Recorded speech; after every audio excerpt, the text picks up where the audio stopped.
Good afternoon and welcome to the Inspired PLC half-year results investor presentation. That was a recorded presentation. Investors are being listen-only mode. Questions are encouraged. It could be submitted anytime via the Q&A tab situated in the right-hand corner of your screen.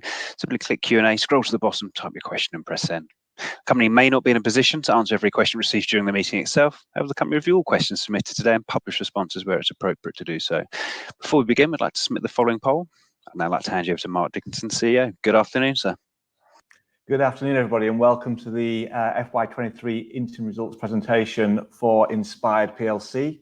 Presenting for you today is myself, Mark Dickinson, Chief Executive Officer, Paul Connor, CFO, David Cockshott, Chief Commercial Officer. If we should remind ourselves what Inspired does, we help corporate businesses, so this is the larger businesses in the economy, deliver net zero and respond to climate change whilst controlling their costs.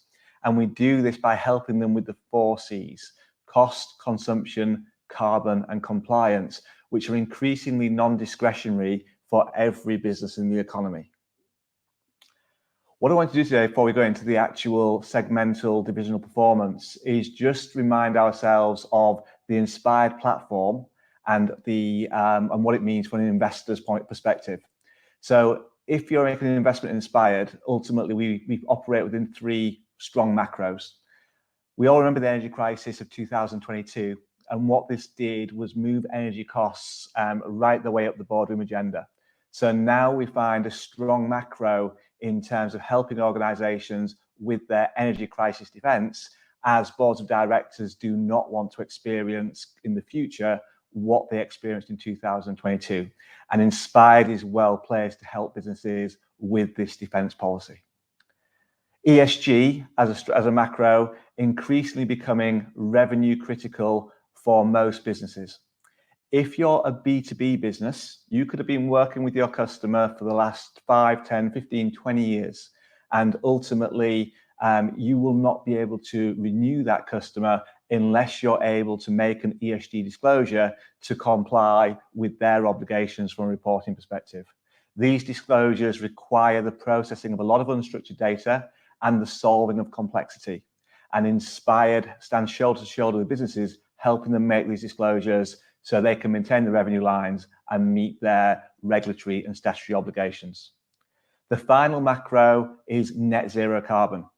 For the UK, we have to achieve net zero by 2050, and businesses need to play their part. For this macro, we actually help those businesses remove those units of carbon, reduce energy consumption, so we actually make a real tangible difference to their response to climate change, not just an analysis of what it could be. Within those macros, we have great recurring revenues, strong compliance drivers, and repeatable demand from optimisation projects that remove those carbon emissions and reduce that energy consumption. The financial case for Inspired, if we think about the business back in 2017, it was really a single service energy procurement advisory business. It was only capable of delivering low single-digit organic growth. We effectively went on a buy and build process to transform that business and diversify it into a full suite B2B sustainability service provider. As we did that over the last 5 years, we doubled EBITDA and delivered 21% CAGR revenue growth on a H120 to H123 basis. As you look at our platform today, it's capable of delivering double-digit organic growth into the future, with 14% organic EBITDA growth being the expectation for full year FY23. In doing that, we're confident we're able to generate in excess of 80% cash conversion, and that really all starts to underpin our ambition to double EBITDA in absolute terms organically by the end of FY27. We have some compelling differentiators. We're the player of scale in the marketplace. We solve complexity and process a lot of unstructured data, millions of pieces every month, which mean our relationships with our clients are deep and wide and very sticky, leading to high retention rates. Every business we meet is a prospective client, so our addressable market is large. And the solutions we provide our customers to help remove those carbon emissions and deliver their response to climate change, they're technology agnostic. So we're able to always focus on the best solution for a client at a certain time. For all of the unstructured data we process, for all that complexity we solve, we do that using our proprietary software platform, which is increasingly becoming recognized as a market leader in the industry, as we don't just use it ourselves, but make it available to any organization who wishes to technology enable their ability to reduce carbon emissions and reduce energy consumption. And ultimately, currently today, we have more than 60 organizations using our software platform. There's clearly, as we look at the marketplace, we are observing asymmetry at the moment between the valuations placed on businesses like ours in the public markets and the valuations placed in the private markets. In the public markets, you'll see our organization currently trading at 6 times EBITDA, whereas in the private markets, we're seeing businesses valued between 10 and 15 times EBITDA. So clearly there's some work to do to actually start to make sure that the public markets appreciate the organic growth engine and appreciate the transformation in such a way that we are well placed to be a winner in the strong macro themes of energy crisis defence, ESG, and net zero. As we've made that transformation, one of the key drivers for that double-digit organic growth is our optimisation division. Now, ultimately, that has a consequence, has an effect. The first one is that ultimately it has different revenue streams. And whilst we still have the strong recurring revenues from assurance services, ESG services, and software, we also now have a more volatile revenue source in relation to the projects that meet the repeatable demand of our clients to reduce the next marginal unit of energy consumption and the next marginal unit of carbon emissions.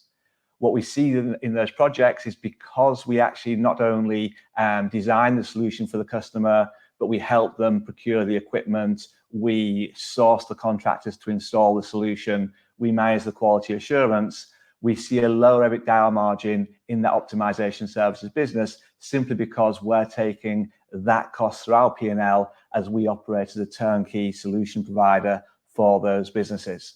So as people look at our blended group margin, the changes in that are very much a function of our blend of product mix and solutions, as opposed to a change in margin level by division.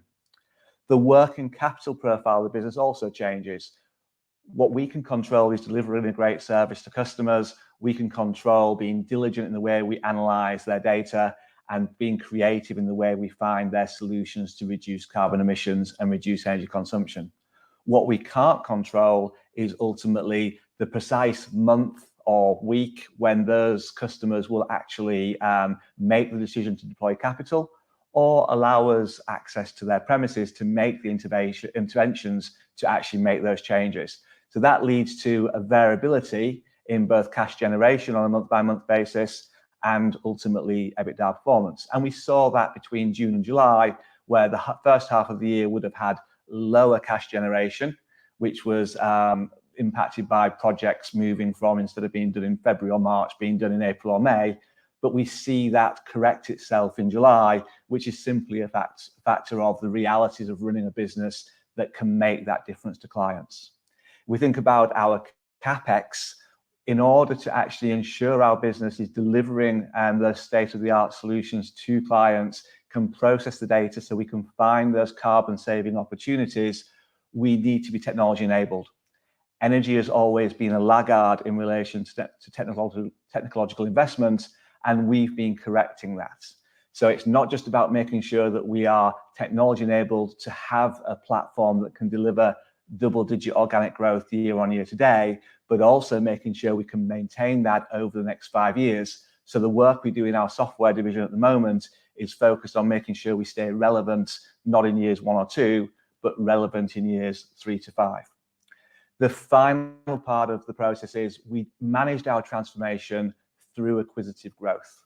We structured our deals with performance-related consideration. We did that to make sure we could strike a balance between managing our investors' downside risk, but when we were acquiring businesses during COVID, and which turned out to be a sensible thing to do, and also to make sure that the businesses remain aligned and the vendors are aligned with effectively our interests to have this double-digit growth engine not just now, but into the future. So we bring all that together now into the H1 performance. Really pleased with the fact that we achieved that double-digit revenue and EBITDA growth as we aim to do at a top-line level. EBITDA margin remained consistent, which is fantastic. You can see the cash generation point as illustrated there, where cash generation up until the end of June was lower than we would have expected, but then actually corrected itself in July, purely due to that individual weekly, monthly phasing of projects when we can actually make intervention on client site. The growth on a top line has yet to flow through down to adjusted PBT and EPS, which is largely down to interest rate costs, and Paul will walk you through that as he now talks about the divisional performance. Thank you, Mark. So we'll start with the assurance division. So still the largest profit contributor to the group, the assurance division, despite the fact no longer the largest revenue contributor. So, in the period, in terms of a couple of themes, continuing from what we saw in FY22 as the division emerged from the energy crisis, we delivered revenue in line with expectations, so broadly flat. So I guess what happened at the top line in the division in FY22, you'll note that the division incurred higher churn, and this was as a result of the challenging commodity markets that our customers were facing. If there was ever a time for our customers to go to market or tender for assurance services, the energy crisis was a stimulant for that. But on the positive, that presented more opportunities for additional tenders for us to acquire new customers. So FY22 represented a record period for new business growth. Pleased to report that momentum has carried on in the first half of this year. But also pleased to update that our retention rates have recovered from a reduction of 5% in FY22. So you recall historically the division has generated retention rates of circa 85%. Those dipped slightly to 80% in 2022. And we're expecting those to recover to 85% for the full year in FY23. Because of that change in customers at the top line, that's why we guided to revenues in this division remaining broadly flat. So when you lose a customer, generally that loss is incurred in your top line pretty quickly. But you'll note we're often securing contracts in the assurance division up to 6 months in advance of those contracts going live, and we only recognise our revenue in the assurance division across the life of the contract in which we're providing those services. So hence you end up with that transition and evolution of the book impacting growth rates in the near term. Pleased to update the market that we're expecting this division to return to growth in FY24 and into FY25. Margins, as we saw in FY22, reduced, and this is to ensure we sustained the level of service delivery to our customers through a challenging period. So you'll recall the assurance division very much falls on the land side of our land and expand strategy in terms of client acquisition. So we acquire customers within the assurance and ESG services divisions and then cross-sell into our optimization services division, where we generate that material lifetime value. If we're not able to deliver the right level of service in the assurance division, then those opportunities to cross-sell and generate lifetime value are clearly restricted. And therefore, the priority through the crisis was supporting our customers and sustaining that level of service, which had an impact on OPEX and therefore adjusted EBITDA margin in the period. If we go forward to ESG, so again, on the land and expand side of, or the land side of the land and expand strategy for client acquisition to the group, we saw a doubling of revenue in the period, which is keeping pace with the CAGR revenue growth we've seen for this division since our organic entry back in the first half of 2020, across which period we've generated CAGR revenue growth from a standing start of just under 120%, which is really pleasing. Now contributing 5% of group revenues and expected to start to contribute to EBITDA for the full year FY23. Noting that ESG is a focus for our land and expanding client acquisition engine, you'll note some customers there we've acquired during the first 6 months of the year, which presents that opportunity to generate that lifetime value through cross-selling and providing services in the other segments of the group. Optimisation, so really the optimisation services very much driving that strategy to double EBITDA organically over the next 5 years. So we saw a 14% increase in revenue in the period. We're expecting that to accelerate for the full year, and that's because of the profile and timing of projects between H1 and H2. So a comparable profile to the profile we saw during 2022. So expect the optimisation division to contribute 40% of full year gross margin in the first half of the year and 60% in the second half.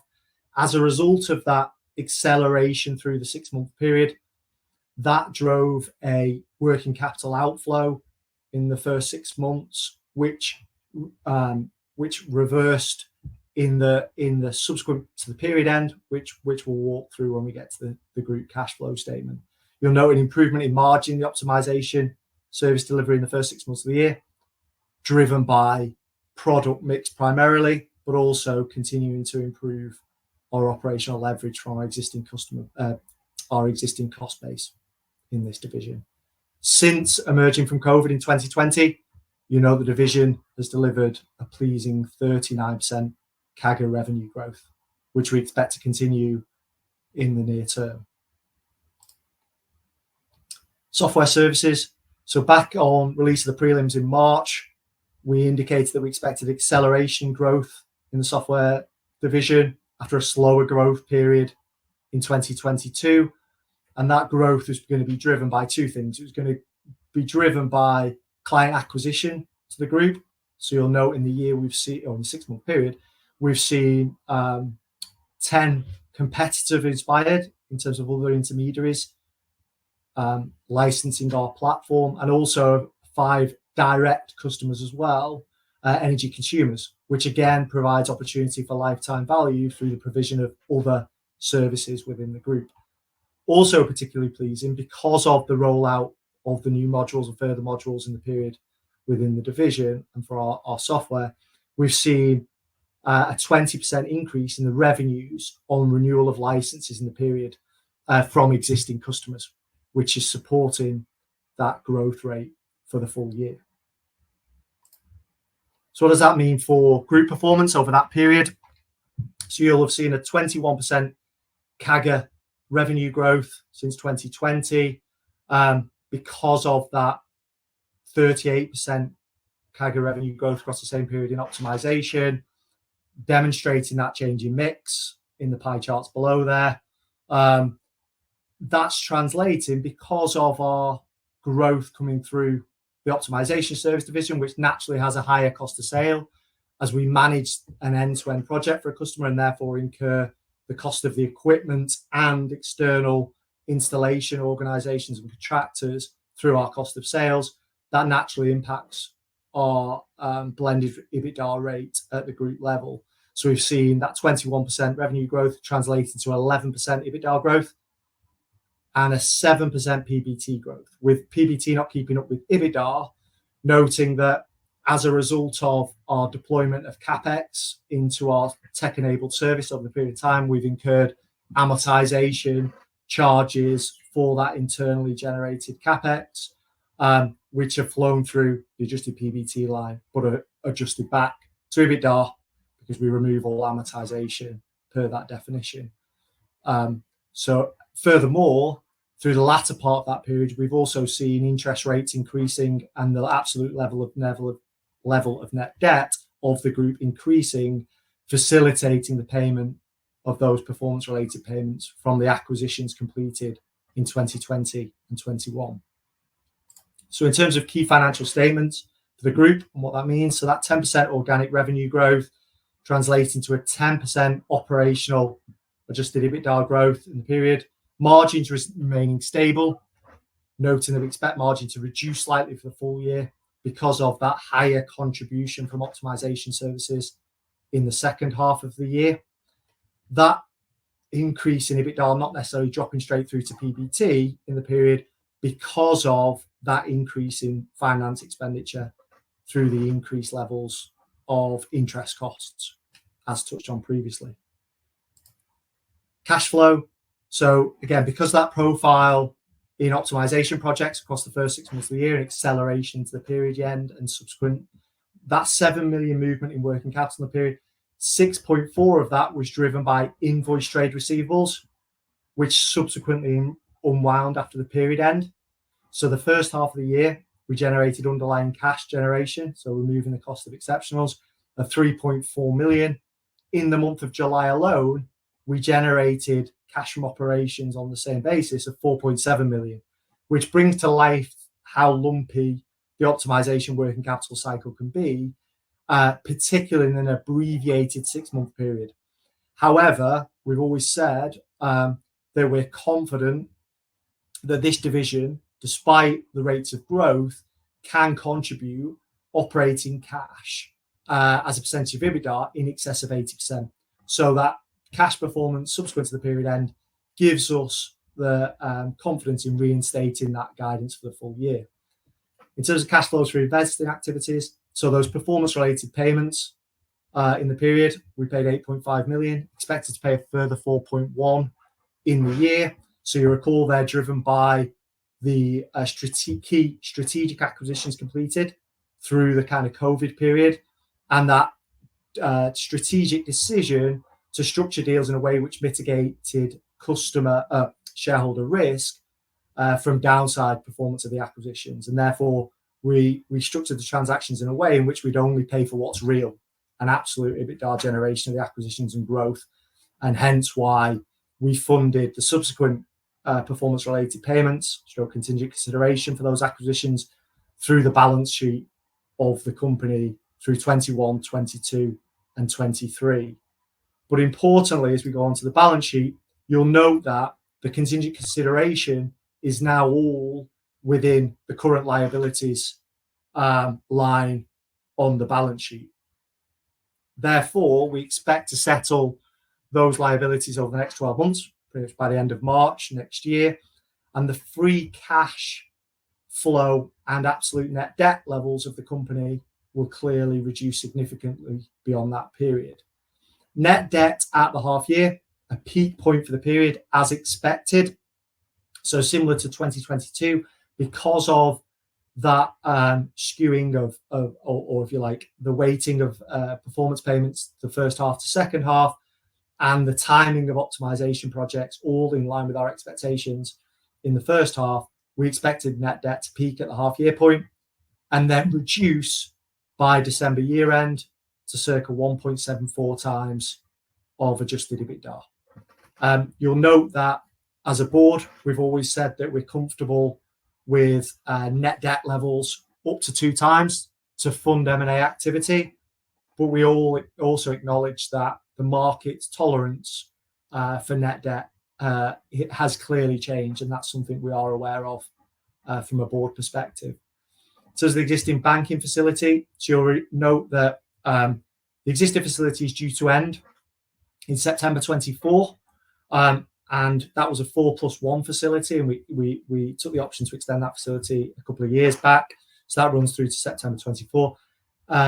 With the facility from the outset, you had the adjusted leverage covenant reducing towards the back end of the facility, noting that we had the need to facilitate the growth and optimization and the swings that can happen in working capital over shorter periods in that division. Coinciding with the payment of those performance payments, we reset our banking covenant levels back to the previous levels of the facility, so pre those ratcheting down to the end of facility back in March 23 to present that additional headroom through this period. I'm pleased to report that conversations with our existing lenders are progressing positively, and we expect to refinance our existing bank facility in the second half of 2023.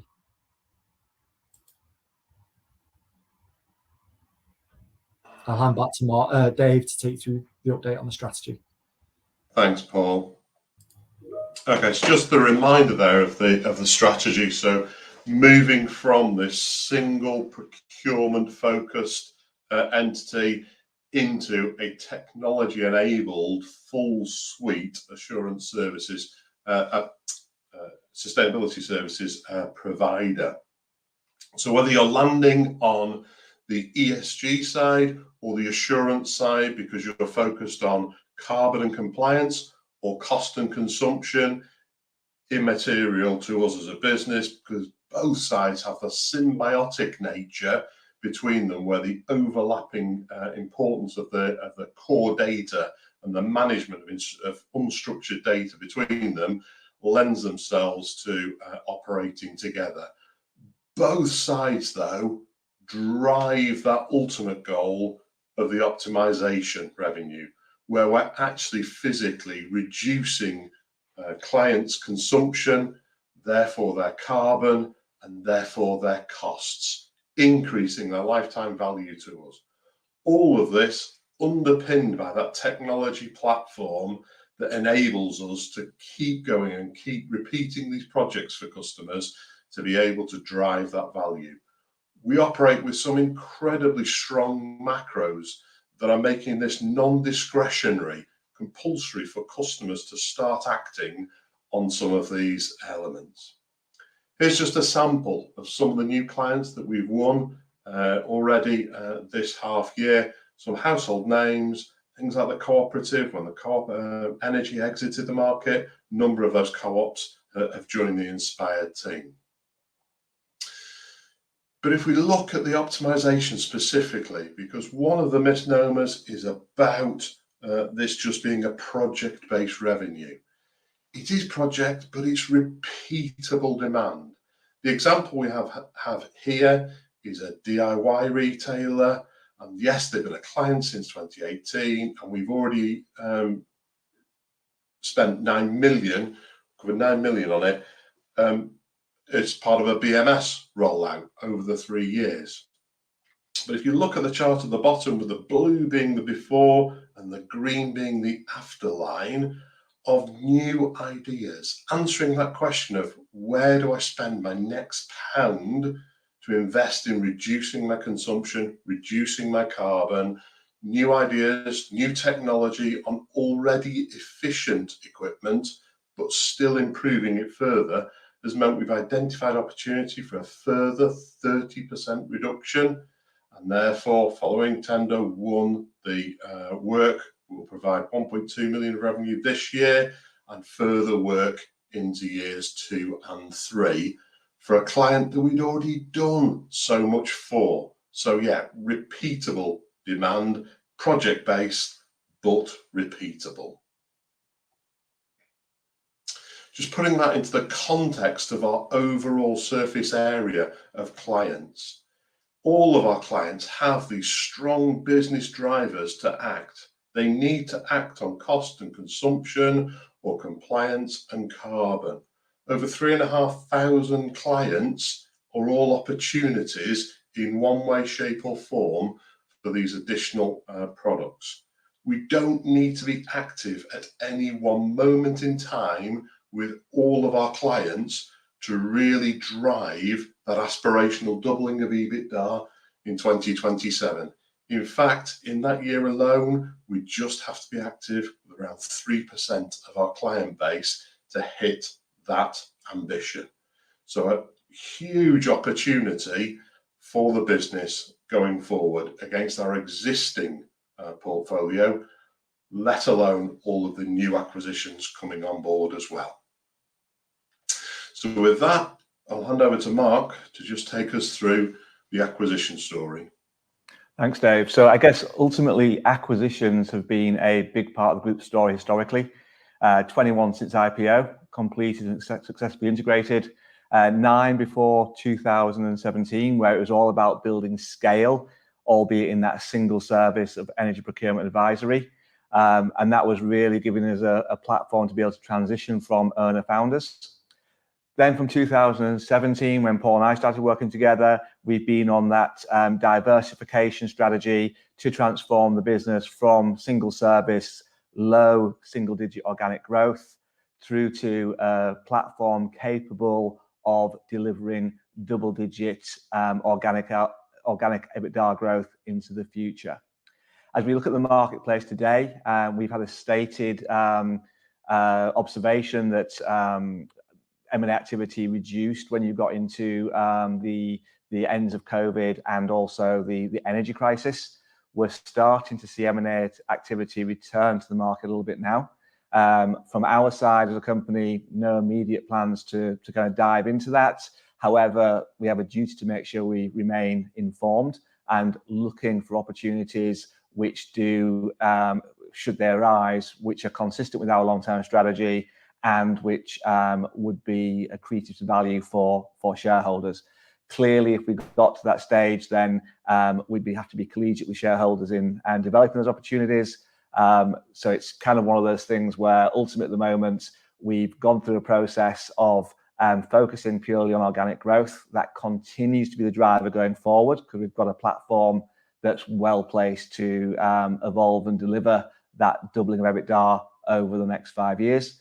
But equally, making sure that we keep our eyes looking forward for those M&A opportunities should the market start to accelerate in that regard. Where does that take us to for the full year outlook? Full year performance expected to be in line with expectations. That's underpinned by the strong performance in H1. The cash conversion phasing that we've seen in the first 6 months correcting itself in July, which gives us confidence of our full year cash conversion targets and the pipeline of optimization opportunities in front of us for the second half of the year, albeit being cognizant of the things that are outside of our control, such as when clients will actually make their capital deployment decisions and when they'll allow us to actually be on site to deliver those interventions with the buildings. If we bring that all together as an organisation, as a platform, we have a finance engine now which is capable of delivering double-digit organic growth in EBITDA, expected to be circa 14% for the full year, deliver that 80% cash conversion, and ultimately talk to the strong macros where if investors want to have exposure to ESG solutions, they want to have exposure to companies that are delivering net zero, they want exposure to people who are helping support defence against the energy crisis, then Inspired is effectively a pure play bet on those macros. That's meeting the societal needs of the 4 Cs in a business which is the player of scale in this marketplace, which has strong C-suite relationships with its client base due to the processing of unstructured data and the solving of complexity, all backed by our own proprietary software platform, which is increasingly becoming a market standard for the industry, which altogether underpins our ambition to double EBITDA organically over the next 5 years by the end of FY 2027. Thank you very much. That's fantastic. Thank you very much indeed for your presentation. Ladies and gentlemen, do please continue to submit your questions using the Q&A tab situated in the right-hand corner of the screen. Just while the team take a few moments to review those questions submitted already, I'd like to remind you that a copy of the presentation along with the slides and the published Q&A will be able to be accessed via your investor dashboard. As you can see, we have received a number of questions throughout today's presentation. Thank you to all the investors for submitting those. Perhaps I could hand over to you, Paul, in the first instance, just to go through those questions and read them out where appropriate to do so, and I'll pick up from you at the end. Thank you. Yeah, absolutely. So question here, why are you paying a dividend while noting wavering covenants? So I guess the point to bear in mind here is in terms of the covenants were due to taper towards the back end of the existing facility. Clearly, the covenant requirement back in 2019 is very different to the requirement of the business today, and therefore the tapering of the facility doesn't right-size the covenant level to what the group's trying to achieve strategically. So the reset, it wasn't necessarily a wavering of covenants, it was a resetting back to the previous levels as opposed to tapering down to the end of an existing facility. From a dividend perspective and interacting with net debt, we've always considered ourselves a dividend paying stock. We continue to do so. Ultimately, the business is cash generative. It's a highly cash generative business, albeit we acknowledge that net debt levels of the group have been at a higher level in absolute terms versus EBITDA in terms of board appetite through 22 and 23 and at the start of 24, because of that strategic decision to continue to execute M&A in the COVID period and subsequent to COVID, but doing so in a way in which we mitigated downside risk to investors through structures of transactions in which we'd pay contingent consideration for what's real, but we'd fund that contingent consideration through the balance sheet of the company, as opposed to further dilution incurred from additional equity raises at the outset of executing those acquisitions, which as a consequence would result to the group running at a higher level of net debt through that earn-out period, which comes to a conclusion, as I touched on earlier, on the back of the 23 financial results. But ultimately, the key point is we're still operating within a place comfortably whereby we're sub the 2 times the board has always talked to in terms of appetite and tolerance for net debt, albeit we acknowledge and are aware of that a point in terms of valuation is the group's absolute levels of net debt, noting that albeit the board's tolerance and execution of strategy hasn't changed, the market's appetite for net debt and leverage companies, particularly at the small cap end of the market, has shifted, and we are cognizant of that. And the pleasing point in terms of future forecast and outlook is the free cash flow and net debt profile of the business starts to look materially different once we get beyond H1 24, when we make those final contingent consideration payments that are sat within current liabilities. Further question. Yeah, so sorry, a question that just coming out. I'll cover that at the same time. Do you think the debt position is holding back the valuation share price? So I guess ultimately a consistent feedback to us as a board from the market is that the market's tolerance for net debt in the current climate has shifted. So we're still operating with the parameters the board set out since pretty much IPO, but we acknowledge the market appetite for that has shifted, and we are cognizant of that. We're in a place whereby the contingent consideration structures were what they were, and we took that decision to fund that through debt rather than incur further dilution back in 2020 and 2021. And we're in a place where that concludes at the end of this financial year, and the net debt profile of the business starts to look very different thereon. But we acknowledge that a consistent theme in terms of what could be impacting the equity story is potentially the net debt levels, the absolute net debt levels of the business, albeit within the board's tolerance levels. I'll take this other one as well, and then hand over the couple to the guys. Reason for ESG Services did not make a profit in the period despite doubling revenue. Yeah, so the performance, both in terms of revenue and profitability or break even effectively for the period, is in line with expectation. But you'll note in line with upgraded expectations this time last year. So the division has been very much performing at the top end of management expectations at the start of 2022. That gave us the confidence to upgrade expectations and indicate that the division would start to contribute to profits this year. But ultimately, why hasn't it in the period? Because we've continued to invest in the group division, having proved concept in 2020 and 21. We increased that investment going into 2022.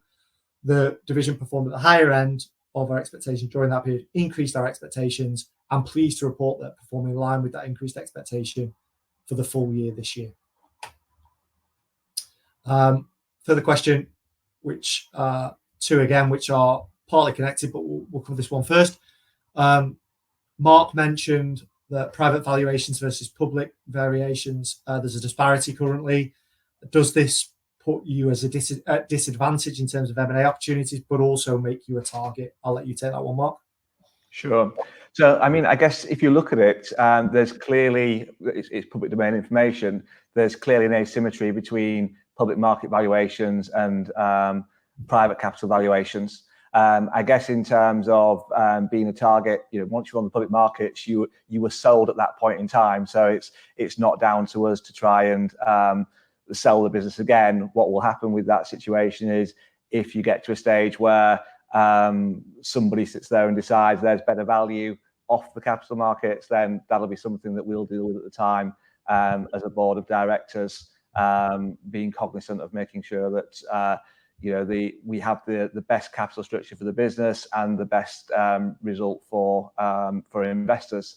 I guess kind of ultimately when we start thinking about it in terms of our own M&A, clearly it has an impact on if we're in a competitive process for those businesses or those targets that we may have. You'll note to date, of our 21 acquisitions, I think only 3 or 4 have ever been in a competitive process. Our ability to sit there and source acquisitions at cost-effective multiples has been really strong, because often we're buying capability, so we're often buying relatively subscale businesses. So to that end, if we were competing for a big platform business, absolutely the current market situation would put us at a disadvantage. As it stands for us, because we've already done our work to diversify our business to create that double-digit organic growth platform, for us now, M&A would be more about enhancing capability than wanting just to buy immediate scale, because we can deliver a strong, what would be considered normally a kind of top end of the range performance, especially given that we can see a credible pathway to doubling EBITDA organically over the next 5 years. There's not many businesses that achieve that. Mark. Another one here, Mark. Can the guys please comment on the performance of the share price in the context of AIM, broker estimates, or anything materially holding back from a fair value perspective? Mark, do you want to go first? Yeah, so I guess first thing on that is, let's just think about the AIM markets. When we talk to some fund managers, we're hearing stories of 25, 30 months of consecutive withdrawals from the small cap market. That's going to have an impact on valuations of all companies. And then ultimately, when we sit there and observe the dynamic in the institutional base, if institutional investors do have additional capital to deploy, they're typically deploying it with existing holdings, as opposed to being, perhaps maybe you go back 2-3 years, there'd be a big kind of interest in new themes and new investments. So I think you've got an AIM dynamic which sets a certain tone for valuations. I think we then have ultimately that kind of asymmetry between the valuations in the actual private markets and the public markets, and that can also be driven by themes as people are looking at our balance sheet. I don't know if you want to walk through some of those sort of things, Paul. Yeah, absolutely. I guess just reinforcing what I've previously said around our decision strategically to fund M&A in the way we did and structure transactions in the way we did during COVID, but strategically important acquisitions which have facilitated and enabled the confidence to be able to talk to a doubling of EBITDA over the next 5 years. But ultimately, we took the decision to structure those transactions and fund the growth through or hope potential growth of those acquisitions and payment for that growth in contingent consideration and through the balance sheet of the company through this period. But we've done that, albeit operating within the board tolerance levels, but acknowledging that the market tolerance for net debt has changed in the period, which undoubtedly is potentially, or should I say, potentially having an impact on the current group's valuation from an equity story perspective. Further question here. Do you think the adjusted measures of the group potentially make it difficult to value the business through understand the profits of the business? So I guess the key point here is the business has been acquisitive, as Mark touched on previously. Since IPO, we've completed in excess of 21 acquisitions, some more material transactions as well over the last 5 years as we've executed that diversification strategy to generate that double-digit organic growth engine. But ultimately, in doing that, that has accounting consequences. So not only from a balance sheet and net debt perspective in terms of how we funded the transactions, but ultimately presenting a set of financial statements which make it easy for investors to understand how the business is performing from an underlying perspective means that we choose to use adjusted metrics to give shareholders and readers of our accounts a true and fair view of how the business is performing from an underlying perspective, we'll not only use adjusted EBITDA, but we'll also use adjusted PBT, where when we use adjusted PBT, we clearly won't adjust for the amortization from internally generated amortization, which doesn't impact or isn't driven by acquisition activity. But that gives investors visibility, and we're guiding to a growth trajectory in terms of profitability performance, which supports a stronger valuation the business is currently being given. But we acknowledge that there is to provide investors and readers of our accounts with a true and fair view to assess the performance of the business. We provide adjusted metrics as well as statutory metrics. On the basis, statutory metrics don't give investors that visibility, noting that the profitability from a statutory perspective can be impacted in any one period by fair value adjustments as a result of acquisitions or amortization as a result of acquired assets, which don't necessarily provide that visibility of the true operating performance of the group. One further question here, if there's no further questions. What operating margin is potentially achievable in the ESG division in the next couple of years? I'll give that one to Mark. Yeah, so I guess kind of from an ESG perspective, the way to think about ESG is it's very similar to the Assurance Services division. Great recurring revenues, long-term contracts with customers. The difference is, whereas Assurance Services is a really mature market, and so the overall market size isn't growing anymore. It's quite highly penetrated. The ESG market is like the assurance service market 20 years ago. It's got all those great dynamics, and it's going to have that compound growth effect. So at the moment, we invest to really accelerate and drive that compound revenue growth, noting that kind of your compound growth effect on EBITDA flows maybe 12, 18 months behind. So when that division normalizes, we would expect it to have the same profitability metrics as Assurance Services, achieving in excess of a 40% EBITDA margin. That's fantastic. I think you've covered all those questions that we've had through. And of course, any further questions that do come through from investors, you will have the ability to review those, and we'll publish responses on the Investor Meet Company platform. Mark, perhaps just before redirecting investors to provide you with their feedback, which I know is particularly important to you and the team, I could just ask you for a few closing comments, please. Yeah, so look, with a set of half-on results that we're really pleased with, proving that we can deliver that double-digit organic revenue and EBITDA growth in period. Performance expected to be in line with full-year expectations, underpinned by good optimization pipeline and the kind of performance in H1. But I think more than anything, we're really proud of the transition we've made from, if back in 2017, being that single service energy procurement advisor, capable of only really delivering low single-digit organic growth, to that full suite B2B sustainability service provider with a platform that is capable of delivering double-digit organic growth in EBITDA year in, year out, and also giving us a very credible pathway to our ambition of doubling EBITDA performance organically over the next 5 years by the end of FY27. As ever, all it really remains for me to say is to thank our people for the efforts they put in, because they really make the difference in serving customers and allowing our business to perform. Thank you very much. That's fantastic. Thank you very much indeed, Mark, Paul, David, for updating investors today. Could I please ask investors not to close the session? You'll be automatically redirected to provide your feedback in order the team can better understand your views and expectations. This will only take a few moments to complete, and is greatly valued by the company. On behalf of the management team of Inspired PLC, we'd like to thank you for attending today's presentation, and good afternoon to you all.